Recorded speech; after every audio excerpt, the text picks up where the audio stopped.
Had enough of the been there, done that ideas? Tired of too much talk and so little action? Rewind now and welcome to Transformation and Change Radio with Dr. Kathy Obear, where the vision of true equity, inclusion, courage, and purpose meet powerfully. Dr. Kathy delivers with dynamic, engaging conversation and the most authentically brave dialogue on air today. This hit show will challenge you to explore current issues of diversity, equity, and inclusion and deepen your capacity to choose courage to speak up to greater inclusion in everything you do. Fasten your seatbelts and accelerate your effectiveness to become a powerful change agent in your life, community, job, and society. Imagine true equity and inclusion and get the tools to really manifest your vision. No frills, no fluff, just really powerful, good stuff. Transformation and Change Radio starts now. Listeners, I'm Dr. Kathy Obear, Center for Transformation Change. I could not be more excited to welcome as a co-host, Dr. Becky Martinez. Hello, I'm so glad to be here to talk about and to get into this thing called class. For folks that have been listening, it's been 3 years since I've had this radio show, and you may have done one or many. And if I reflect, most of the work has always been on dismantling racism, recognizing racism, white supremacy, how it's infusing individual, group, organization, and then really organizationally what we need to do and self-work.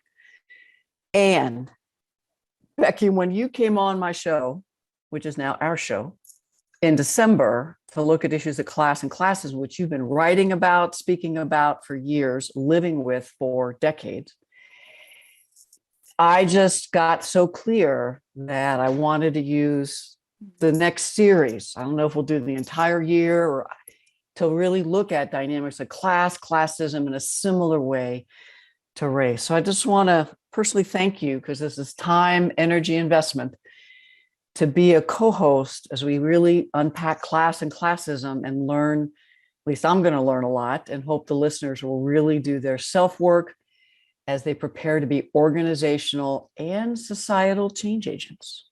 Yeah. The session that we had, or the conversation we had in December was so, it was so filling to me.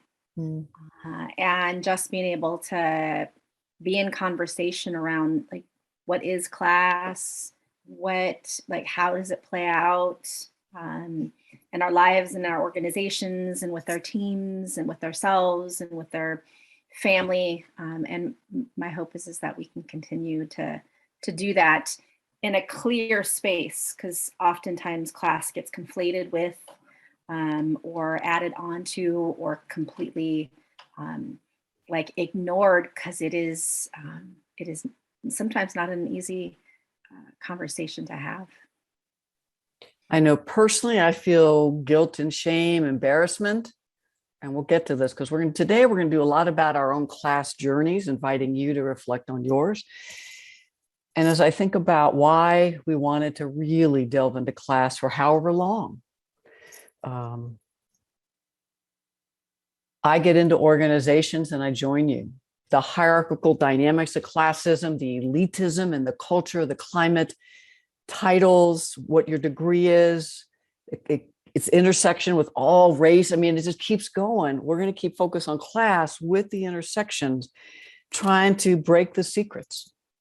Because I do believe many folks, at least I grew up middle and now I'm upper middle class, I think hiding secrets, ashamed of how much money we have or don't have, jealous of those with more. So any and all of the above, with the goal for me of how do we apply this in our family systems, communities, and particularly the organizations where we work, be a part of community change. So looking forward to our journey. Yeah, me too. And as you, I can't wait to talk about some questions and we can share stories, because we do so much work around race and we talk about class with that. And to have it centered, to have it kind of switched to center will be interesting, because I always learn so much from you around the organization and the systems thinking, which is part of how I do my work. And I also I start, as you know, deep individually to see how then we can be more clear to show up in how we supervise, how we develop a budget, how we use language, what we pack for a conference, all of those pieces. So it's a space that I think the beginning said, fasten your seatbelts. And it is a space, as I think about a seatbelt, like the seatbelt is necessary, but it's not always comfortable. And I think that is part of the journey. It's necessary to talk about it, engage it, and name it, and knowing that there's, for me, and people I work with, there's still like a tinge, like, oh, as you said, oh, like we can talk about like how much money we earn, or where we go to eat, or how we vacation, or how we pay attention or not to voices that are in a room. I mean, who gets valued more and who's not even there. So listeners, take a deep breath. As we continue, today we're starting a bit more with the individual level. You might remember I've used the metaphor of trifocals different times. 3 lenses: individual, group, organizations, what Becky was just talking about. And we're going to focus a bit more on the individual today, our individual class journeys, which are influenced by our group membership in which class: privileged, marginalized, and it is a continuum. I don't know if you talk about it in that way, a spectrum, but there are so many different variations I find in our class of origin, class shifted over time, current class, what could be in the future. And so as we move into getting you to know who we are from our class identities, really invite you to honestly maybe write down the questions we're talking about, what thoughts come to you, because we're going to give you homework before the next one to really be writing out your class journey and sharing with others. So we really invite you to be fully present to your thoughts and your feelings. Yeah. And the question that I love to ask, and it's so simple and so complex, is what is your class story? And it's fluid. I think that's the one thing listeners to pay attention to. For many people, it's fluid. It shifts. And there's probably the intersection of age and education, right, and disability, and and so know that that's, I think, that challenge sometimes with class. When I ask what's your class story, it's like, oh, where do I answer that from? So Kath, what's your class story? When you asked that, I remember it was into my doctoral work. So I was, I don't know, late 20s, early 30s when I did a weekend workshop on classism. And it was Dr. Felicia Skell, who actually, I believe, started Class Action. And over our series, I think we'll have folks who've been a part of Class Action. It's out of Boston. I know you're on the board, I believe. Incredible work they've done. But, one of the first questions was, when did you first realize there were people of different classes? And so when I was thinking about that this morning, maybe elementary school was the first time when I realized that some of the kids that were in my classes went home for lunch while I lived a long way away from school. I thought, half mile, but I had the money to buy. But as I think back, when my mom would drive through the neighborhood where I knew they lived, the houses were closer together, and we might have gone into DC for different reasons. I noticed row houses. And so I started to realize we were in a freestanding house, 3-4 bedroom with an apartment for a grandmother, grass, land. So I started to realize, oh, we have more access and income than some people.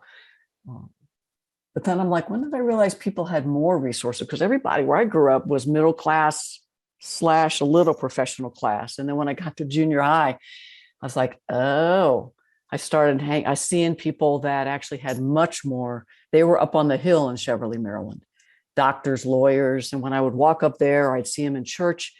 Clothes were different, sitting differently. And then the houses occasionally I saw were just so much bigger. So early, it's 12, 14 before I really started realizing there are lots of class differences. Yeah. Dr. Liu and his social class worldview model talks about referent groups. Mm. And that's usually, right, one of the ways that we like cognitively can delve into class. So as you said, like I didn't know until I knew. I didn't know that it was different or that that my class was different than somebody else's until I had a group to compare it to. And so I love hearing that. And yeah, I think of my journey, and there's lots of different referent groups. And like my class story is so much about, how I grew up and what we valued. And, my mom, so my mom grew up, I would assume like working middle class, that farmer. So that adds another layer. And then my dad's side of the family, my grandmother grew up as a migrant worker and then a house cleaner at a hotel. And I didn't know that it was, they were loving, they were fun, they took care of us, they fed us. We all lived in the same town, which is good and bad. I lived on space, so I lived in a mobile home. But we had space, right? And so like the yard was the ranch and we could play and all of those things. And as I got older, meaning probably like 6, 7, 8, there was a definite distinction about how my grandmothers lived. So, and how they lived. So my mom's mom was able to stay home and didn't have a going to work job. She did lots of work taking care of. But my other grandmother like would get up early in the morning, would make a delicious breakfast, like be able to make a stack of tortillas like in that time it takes me for 2 hours to do that. And then she would go to work all day. And then she would come back and then she would cook dinner. So there was like a definite difference in how they did work. And sometimes she would have to work on Thanksgiving and Christmas. And so we have to shift that. And her tree looked different than my other grandmother's. So like those pieces are definitely part of my class story. And what that meant and like what was valued or not valued. And then the referent groups, right? So those were my referent groups, but because they were part of the family, it was very different than when I would go to friends' homes, because then it was distinctly different because there wasn't the same connection. And, their homes were homes and, maybe a swimming pool. There was more than one car. Their attire was different. Class stories, they're so deep. And not simple or complex, because I grew up thinking poor, working class, middle. Even as I hear you, the intersection with education, I'm told that on both sides of my mom and dad's family, there were masters, doctorates, lawyer. I'm named after great aunt who was a lawyer, and then her father was a lawyer, a judge, though I think he might have been given it, but still prestige in me. And then on my mother's side, I think her father was a pharmacist. And I didn't realize till later she went to Washington University, which now that we've both been there doing trainings, we know was an elite. Now, it wasn't the same city. I don't know. And she lived on campus. She was in a sorority, but she never talked about that she grew up with more class access privilege than my dad, much less than we were living with. Because I would say that her growing up was probably much more upper middle class. Whereas when I was growing up, I knew that education was valued. My dad had a master's. He was an engineer, worked for himself. So he had the the garage was his workspace. He also kind of worked for a corporation, I think, but I don't know. He was in the military, reserved by then. So he had sources of income and activity. And my mom would make some of our clothes. And I remember eating Spam and tongue. So I don't know if, because my dad worked for himself, that there were times when there wasn't as much money. His mother lived with us, and then at some point went into a nursing home. So there were costs there. So they never talked about money, which I think is either WASP or middle class or both. I don't know. So I never knew, but I knew we didn't have as much as other people. And I was always looking up at what we didn't have, as opposed to what, 60, 70% of the US, much less 90+% of the world that had less economic resources than I did growing up. So, yeah. Thanks for sharing. I mean, I've known you for years, and this is the first time that I've ever heard your story. back at you. Yeah. So it's so I think that that's the lovely thing. It's complex, right? And that's one of the reasons that people I think have difficulty talking about it. One, we're supposed to not talk about it, right? It's taboo to talk about like money, although we talk about capital in so many ways all the time. And then we're just not, so if we're not supposed to talk about it, then we don't know how to talk about it. And it just becomes this, like, how we navigate, but like that, how we navigate, there's values. So as I was talking about my grandmothers and how we grew up, like the notion, or not even the notion, but the hard work, like hard work is a huge part of how I grew up and what that means to me, and if I take a rest day or not. And I sometimes show tears, so audience know that is a part of how I do me in the world. And so then I would assume, right, from what you said, there's hard work in that family structure, like they've had hard work, but I don't know if it's like directly as spoken, because becoming an engineer is hard work. But I don't think we think about it in the same way, or at least I don't. It doesn't live in my body the same way, which is all kinds of socialization around class and production and capitalism and those pieces that make up class. So yeah, this notion of hard work is part of my DNA. And sometimes I think that DNA is a really good thing to pay attention to, and sometimes it doesn't allow rest. Right? Yeah. Just had an insight that hard work to me, and I wonder if other white middle class, so I don't know what the racial intersection is there, that hard work for me was study. Yes, I had chores, mowed the lawn, had inside stuff. I had time to play. So I think that might be a class indicator, is once my schoolwork was done, and then even the summers until I did babysitting in my teen years, but I didn't have to get a job and then have my resources go to support family. So working hard was, as I said, chores. And when I hear you talk about your grandma and others, hard work was 10, 12, very physical, dangerous labor. Because when you said migrant worker, we're talking chemicals, we're talking the abuse and the violence. So as listeners, what did working hard mean in your family? Might even be a way to have the team talk about. And then Becky, I do relate to, I grew up thinking that my worth was my success.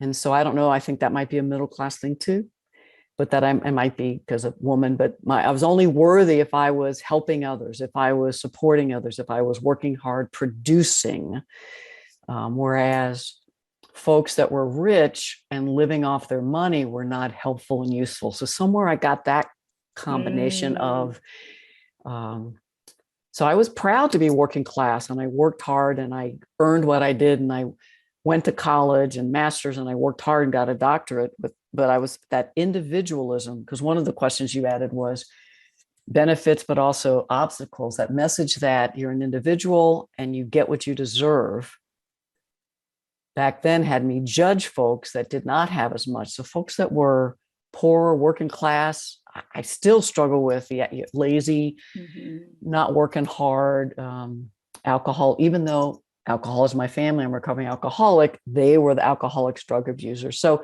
just all this projection onto folks with fewer resources and not recognizing the structures, the centuries, how the US was built on classism, capitalism, exploitation, genocide. Didn't learn that. And even till George Floyd was murdered, I didn't go in deeper to really understand more how classism, racism were really a part. Yeah. I'm always enraged when folks are like, well, if they just worked hard enough. It's like, do you don't get it.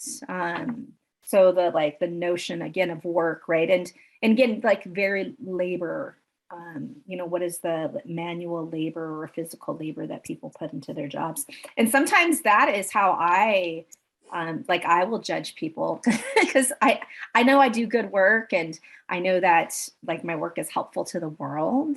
And I always say, and thank goodness for people who are like, stop that narrative. Cause I'm like, yeah, but I don't work hard. I can sit in a chair and my back hurts from the pandemic, and but the labor is so very different.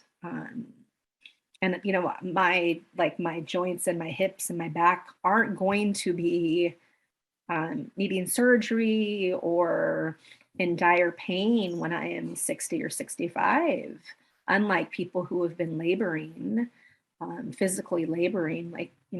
I haven't done any research on it, but I'm sure I could quickly pull up data around what the mortality rate is for people who, have had white collar jobs and have had working class or blue collar or laboring jobs.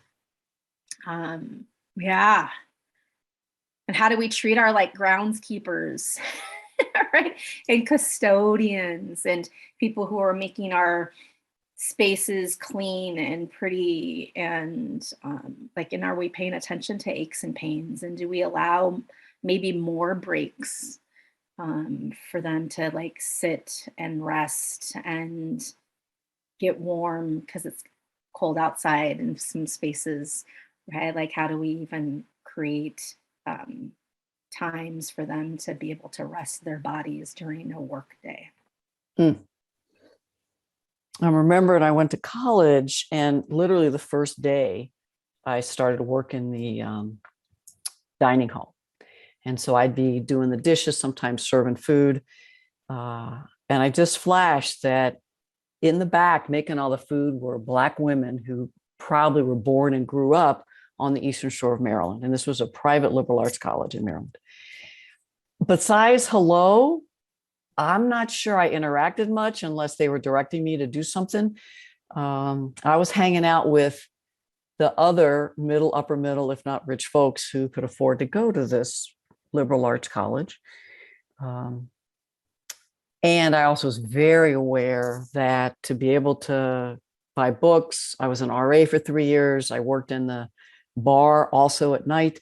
So to be able to have the kind of things so I could buy a few clothes to look like the folks, the boat shoes, that I was trying to be and look more class privileged than I was. Got some scholarships, my folks got out loans, but even that is another example of I kept looking up instead of realizing how much privilege and class I had. Because going to that liberal arts, well, first of all, I went to a private high school for 4 years. They desegregated Prince George's County. My folks decided, out of, I believe, their racism, white supremacist beliefs, to not have me be bused to Bethune Junior High. And so the access, yes, they took out a lot of loans and maybe sold some lands that they had inherited from Maine. Again, class privilege. And all of that just shoots and ladders so that I just moved much more quickly from middle class I wasn't yet upper middle class, but I was sure getting what? The cultural capital, social capital, educational capital. Yeah. Yeah.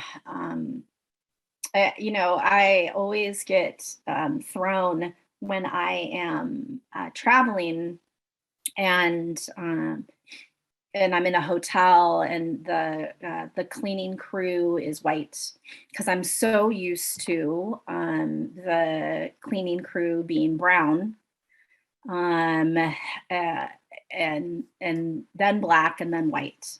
That's usually how I experience it, and it could be because I travel in more places that that have brown people. I don't know.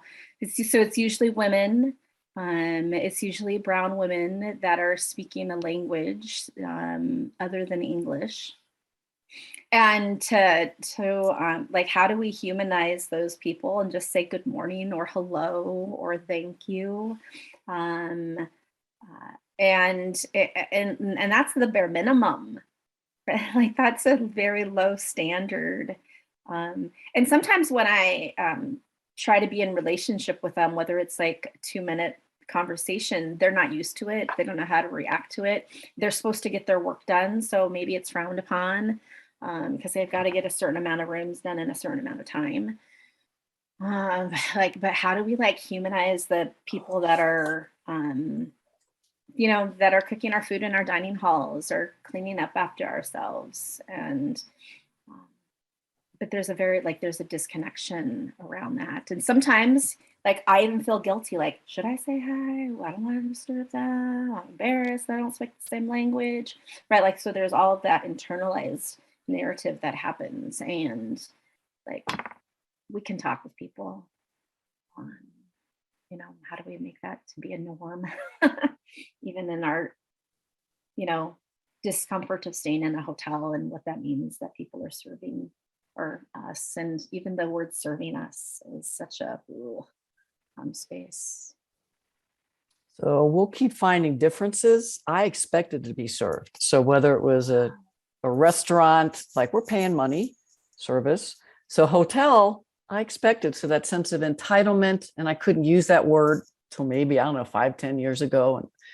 And so when I don't get good service, that sense of how dare you and entitlement. So when I hear you talking about interacting with folks that are cleaning rooms and I am polite, nice, but until it was LCY Cross, a Black woman consulting firm that said, and you will leave a tip under the pillow and then you can charge it and the company will pay for it. And so I started doing that. And then on my own, I started doing it, a couple dollars. And then someone who was much younger than me said, I leave $5. And I was appalled at 20 years. And now I leave that and more. And just my money is mine and I get to decide. I earned it. Yeah. The other thing that you talked about that really, again, new thoughts is, again, class indicators is your time. Who gets to decide how you use time? And I wonder if you, quote, move up the class ladder, because I always, besides, babysitting, I could run my time, camp counseling, we had some structure, but I got to decide what to do. Dining hall, not so much. But as I went into residence life and university, I had lots of fluidity on how I chose my time. And so we're about to go to a break. I don't know if, this whole issue of freedom to work and decide how you do what you do. If you want to say any more about your own personal journey on that, and then we'll move to break. Time's such a big resource. And right. And so for some people, they have to clock in. Like they clock in and out. And so their time is strictly monitored. For others, it's like, oh, I can take an hour and a half lunch, or I can go to an hour coffee meeting because I'm going to mentor somebody, or I'm going to have a meeting over coffee. And there's some energy and work and labor in that. And so I don't want to dismiss that. And there's a different way that we engage time depending upon where we work, how we work. And I think the pandemic has thrown some of that off. and people recognizing time valued differently. And there's still people who are at the grocery store that clock in and out and, have 10-minute breaks here and there. And so it's the both and of that space. And if we're responsible for leading people and supervising people, how are we congruent with how we say that they're supposed to spend their time?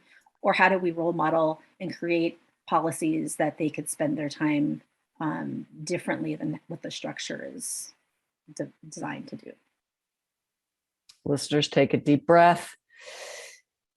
We're going to take a break and come back to more conversation with Dr. Becky Martinez as we co-create and co-host. Any final thing you want to say before break? Because this is your first time. This is our first time going to break together. Yeah, I would say on your break, take a couple deep breaths and maybe jot 2 or 3 notes around what's your class story, whether that was when you're 5 or whether that was like 5 days ago. It's all part of it. We'll see you on the other side.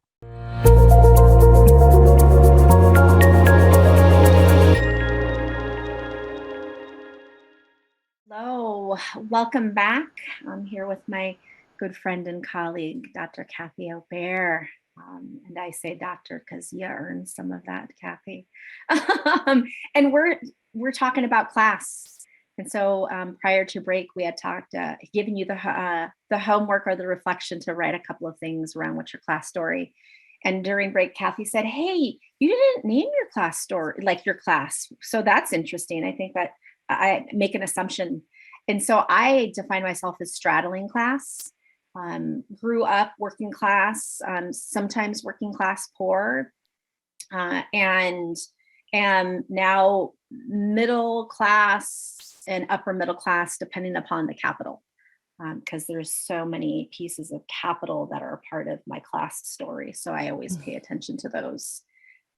And again, there's the complexity of that. And so as I think about straddling class, Kathy, you had talked a little bit about like upward mobility, or you're supposed to, the higher, the more education, more title, probably longer hours in an office.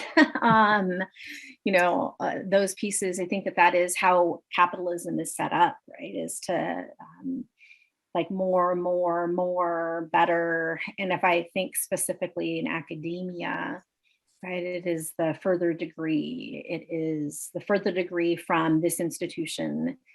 It is getting, a director job, and then an assistant dean, and then a dean, and then a VP, and then a dot. And that's what you're supposed to do. And I get that setup, right? If Tanya Williams was here, she would give the quote that Prince says in one of his songs around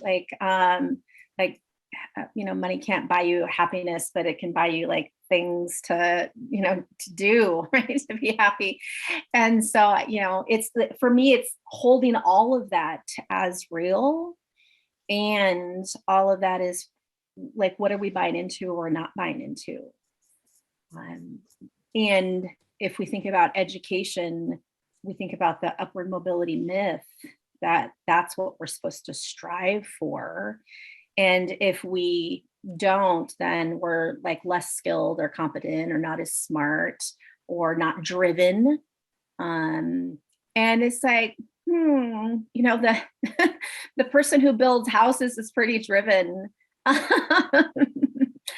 And they're skilled and competent, and it's a different skill and a different competency, but we even put value on the skill and the competency, right? And so if I can speak this way and wear a suit and command people and direct people, and I'm responsible for this budget or this amount of people to supervise, then that is what this American dream is.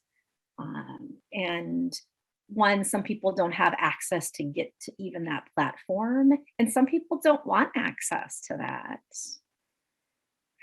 And so I know some people who would much rather work outside, not in front of a computer, be able to get their body movement in, right? Feel accomplished in planting trees. Like, why can't we have that as a skill and a competency rather than needing to put a suit on and run a meeting? And so even the value that we bring around what skills, competency, education, ways of knowing are. So that's a lot more than what's my class story, but that's part of my class story. Yeah. What are some thoughts about that, Kath? Well, I bought into all that. And my fear is that wherever folks' class of origin and shifting over time, how many of us still struggle with people that are rich or smarter, they're better risk takers, they deserve what they have. It's really only recently that I realized, oh, not only historically, but today, folks with significant wealth and income earn it on the backs of so many folks who are working with so little money. I just thought I deserved everything I got or earned, as opposed to even my middle or upper middle class background and current lifestyle is still on the backs of folks who are making my clothes overseas, putting in chemicals, they're putting their lives in danger.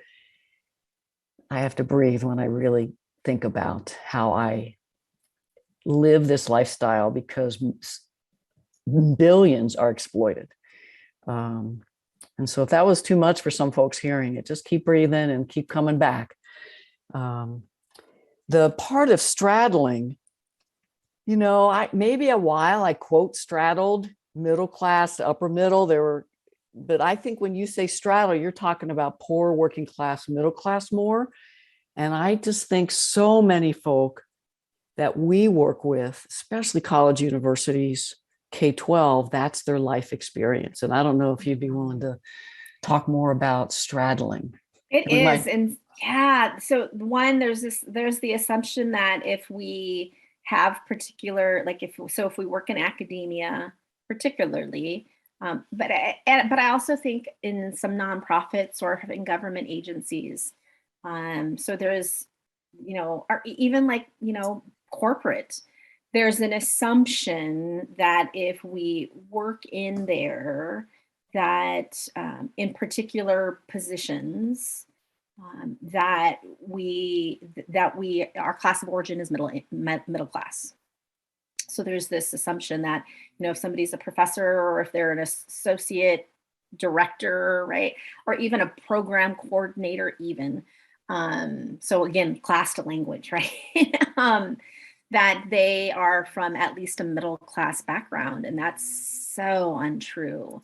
There are so many people that straddle class. And because we're working within this norm, right, like this systemic norm that people come from middle class, which equals these values and this language and this food and this way of living,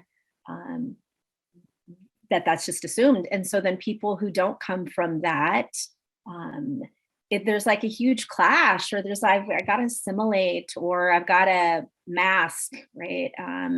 Or I've got to like monitor myself or be strategic and intentional in every damn thing that I do, which is exhausting, right? And so I can't even say damn.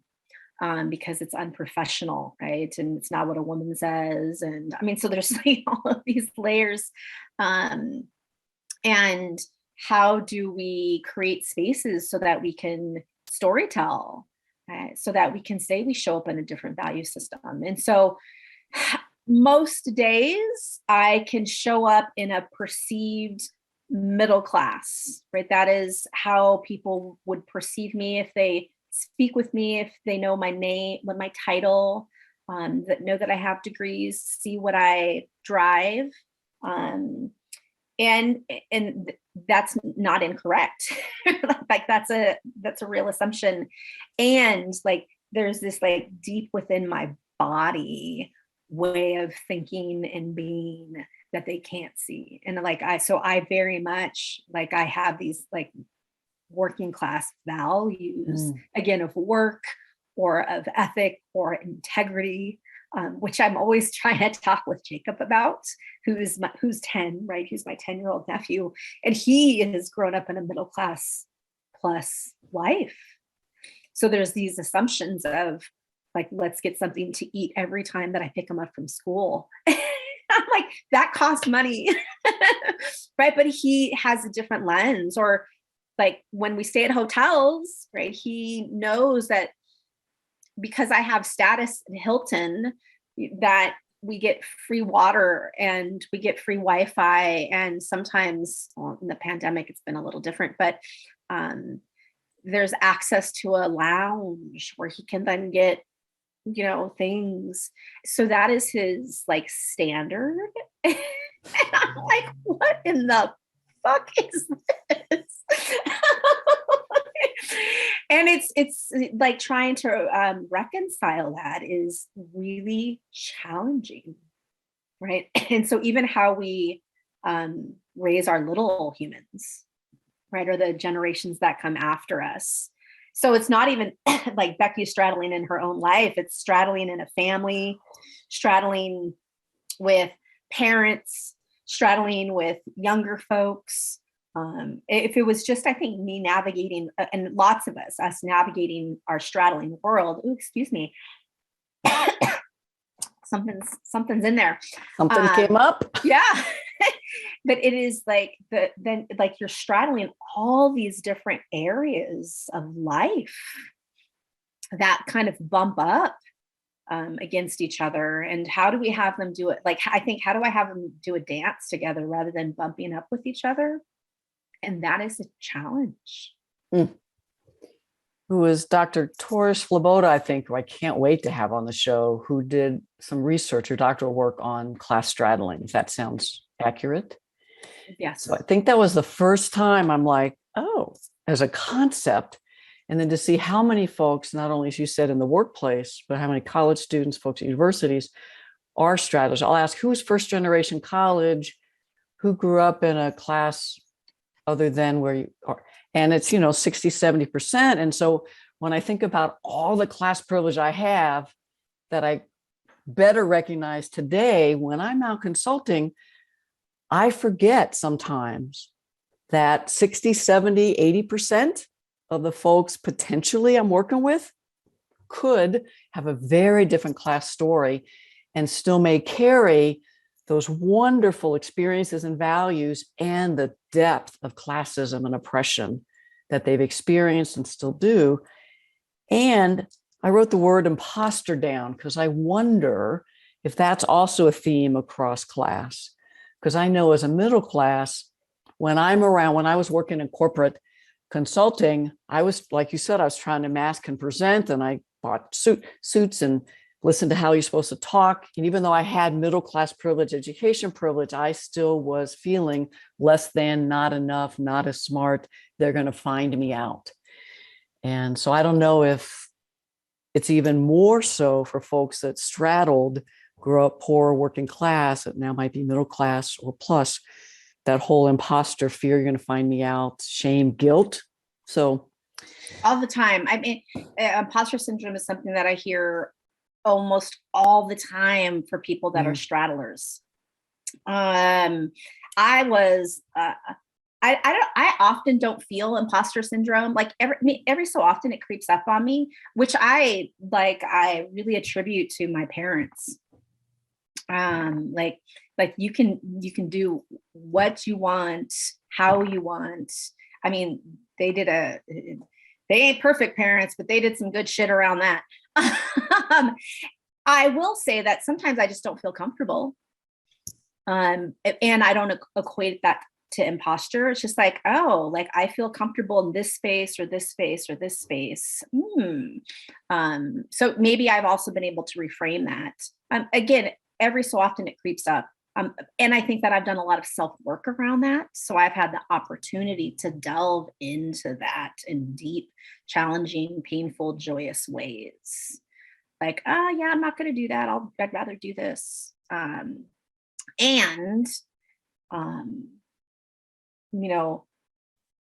much do I, and I think this goes for straddlers, like how much do we out ourselves? when we talk about class and nuances and values, and no, I'd rather eat here than there. So, there is the perception again, and the reality of what the current could be or is. But there's also like another piece of us. And so, do I want to say something, or do I want to name a dynamic? Or do I want to say, yeah, I grew up in a mobile home, and stop saying trailer trash and laughing about it, right? Or do you just hold it in and just it pains you, right?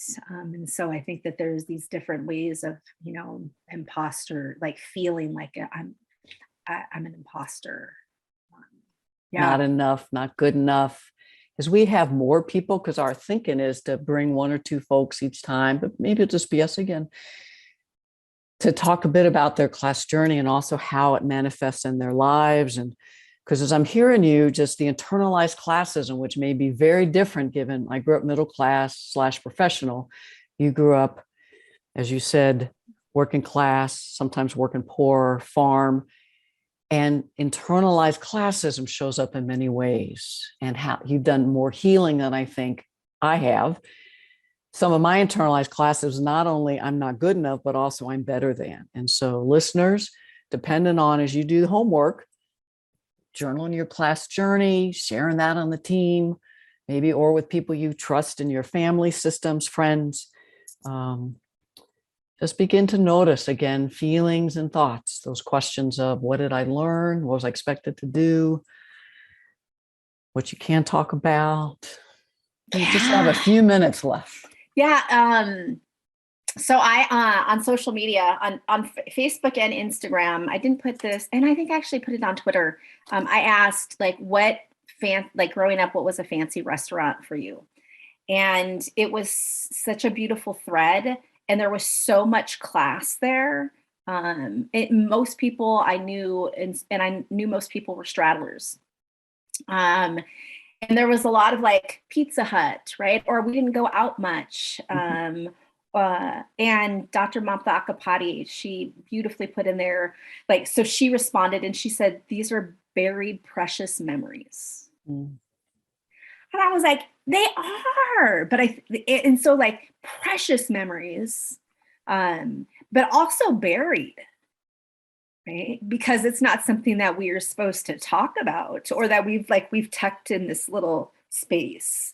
And I was like, oh, that's so good. And it was so much more than the restaurant. Like it was, we had to drive to go there, or it's when my parents were cutting coupons, or it was because I, was in a reading group and this was the thing that you got. And it was just it's so lovely and so deep, because it's so much more than the food and the story behind that. And so how do we cultivate spaces to unearth these buried precious memories that are of value to us, that have meaning to us, that bring us joy, that have helped shape what I want to, where I want to go eat and not have shame around it. Yeah. Healing processes, folks. Do your own journaling, and then we ask you to maybe notice. We call it panning, at least I do. Pay attention now, PAN, observing, noticing TV, commercials, the news.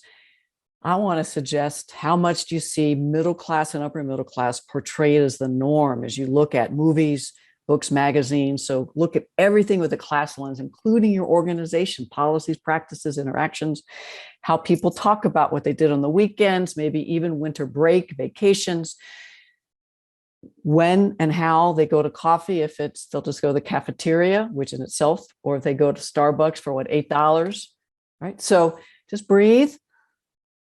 Incredible healing. And some of your journey, if you're like me, will be realizing how you participated and actively benefited from classism then and now, and make a commitment like we did with racism to be an ally and accomplish and a change agent to dismantle. Final thoughts, Dr. Becky? Take deep breaths. notice markers and notice how you're feeling as you're panning, like what comes up for you in that moment. Because oftentimes that is what we're going to navigate from. Yeah. It's been awesome. So awesome. Choose bravery, authenticity, and courage. This is a long haul. We did 3 years on race. It's not enough.